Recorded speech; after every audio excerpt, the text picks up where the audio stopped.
అయ్యా కొత్త ఫోన్ కొన్నాను, దీనికి డబ్బులు వేయాలి ఆయన. 1 నెలకి వేసుకుంటావా, 2 నెలలకి వేసుకుంటావా, 3 నెలలకి వేసుకుంటావా? 100 రూపాయలకి వేసుకుంటాను. 100 రూపాయలకి 1 నెల కూడా రాదు. అయితే నెలకి వేయాలంటే ఎంత? 299 రూపాయలు మాత్రమే. 300? 300 కాదు, 299 రూపాయలు మాత్రమే. రూపాయి తగ్గించి ఓవరాక్షన్ చేయొద్దు.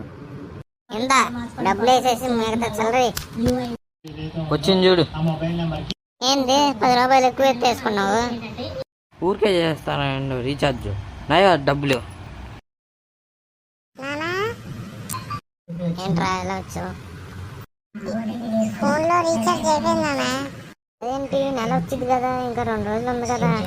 28 రోజులు వచ్చింది. వచ్చినాడు నా చేతిలో. అయ్యయ్యో ఏమైందయ్యా? డబ్బులు వేసా అన్నావు, ఇది 28 రోజులే అయిపోయింది. ఇంకో 2 రోజులు ఎక్కడా? వీటికి రీఛార్జ్ అంటేనే తెలియదు కదూ. ఉంటుందయ్యా నీకు, ఇది ఫిబ్రవరి 28 రోజులే వచ్చింది. ఓహో తప్పించేసుకున్నాం. జనవరిలో చేసా, అయినా 28 రోజులు వచ్చినాయి. నా 2 రోజులు నాకు ఇచ్చేరా.